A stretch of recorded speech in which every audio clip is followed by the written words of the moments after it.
Hi, Jonathan. Thanks for helping my project. Thank you. Could you say a little bit about yourself? My name is Jonathan Hullihan. I'm running for Congressional District 8 here in Texas. Um, Background, I was a naval officer. I'm an attorney running for Congress, and thought I love space. I love NASA.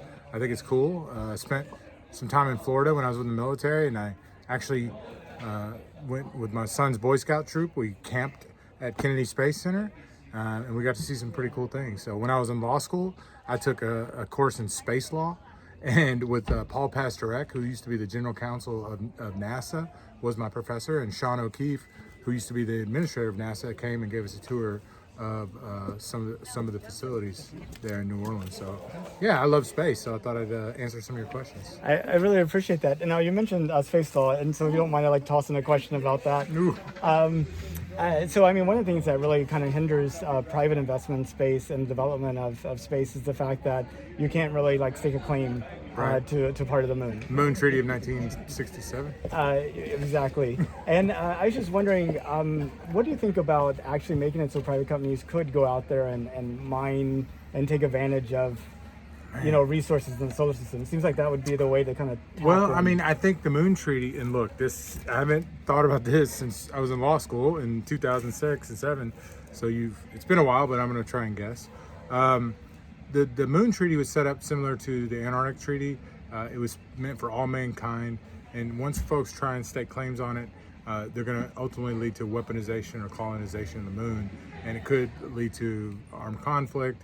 It could lead to some problems with some other international partners we have. So I think the moon has always been intended to be for all mankind. So maybe if they could kind of review the Moon Treaty and come up with some kind of agreements for private companies to explore the moon and do some things on the moon, I think that'd be okay. But it'd be very careful so it didn't become a situation where let's just say China or whatnot made claim to the moon, and then who knows what they can do, because you can weaponize space and you can do some pretty dangerous things from orbit. But if you intend to do that, is the treaty really going to stop you? Oh man, that's a good question. Wow, smart guy. Yeah, I mean, if you intend on doing that, which is probably what they intend on doing, no, a treaty won't stop you other than any kind of international pressures or international diplomatic relations that you can place upon that country. International law. Look at I'm a constitutionalist. I look to the U.S. Constitution for all my sources of law, but there is some value, minimal, to international treaties that bind countries from international armed conflict. So wherever we can avoid international armed conflict is a good thing in my opinion. So we abide by the treaty, the space law, space treaty. I think that the UN has proposed a space treaty. I don't think it's really gotten anywhere. We're still operating under the Moon Treaty. Okay, well, I'm talking about the moon. Did you know that NASA is planning to send astronauts back to the moon for the first time since 1972? Yeah, I think the goal under the Trump administration was 2025. I actually was at Kennedy Space Center last summer, and I saw some of the prototype moon rovers. I thought they were pretty cool. So I think we should go back to the moon. I mean, we shouldn't. The last time we went to the moon was like 1976 or something like that. That's 72. 72. So. Yeah, it's been a while. So, I think we kind of stalled out on space exploration. And look, a lot of people say it's a waste of money, but I think there's value in that. And I mean, they can develop other technology based on space, and who knows what the future holds. So, I think it's neat. But yes, I knew.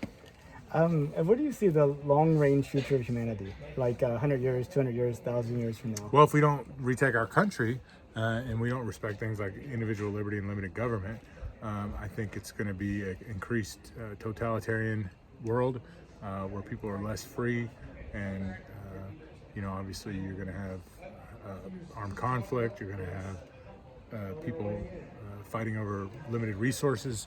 So I think in the long term, we're in trouble if we don't get people back to respecting individual liberty, and we have a robust economy where people have what they need to feed their families and to live their lives. That makes sense. Yeah.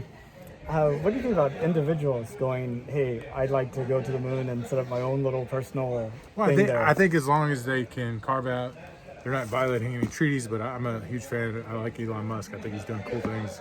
I think he works hard. He's very innovative. So I think anytime you can privatize something, you're going to get better results than when the government does it. I'm a big free market guy, so I think it's great that private individuals are developing new prototypes and launching into space. I mean, look at with the new rockets they've developed. They're reusable. There's not all that waste, so they can reuse some of the rockets that shoot them out and then they re-land. I think that's so cool. So. If it was safe and affordable, would you take a trip to space? Yeah, I think so. I mean, I rode with the Blue Angels during an air show, so Your idea of risk is a little bit different than the average person's. I yeah, think. no, I think it'd be cool. Yeah. Yeah, Awesome. I've done all sorts of stuff that was probably really dangerous that I shouldn't have, but I did anyway. Although my wife was upset with me a few times. I understand. Well, I really appreciate your time. Is there anything, I see this as being like a record for posterity, you know, people not even born yet, looking back on this time right before we actually took those next steps on the moon, trying to understand this time. Is there anything that you think would be worthwhile capturing to share with them? Just if we don't stand for liberty now, I'm sorry for what happened to you. We don't rein in the debt. I'm sorry for what happened to you. But you know, Jonathan Hullihan here in Texas Congressional District 8. I'm trying my hardest to stop some of the madness we're seeing with the growth of the government and the loss of our individual liberty. So that's what I would like to say. I'm trying my hardest. I'm trying to find patriots to try their hardest as well. Thank you so much. I Thank really you. appreciate it.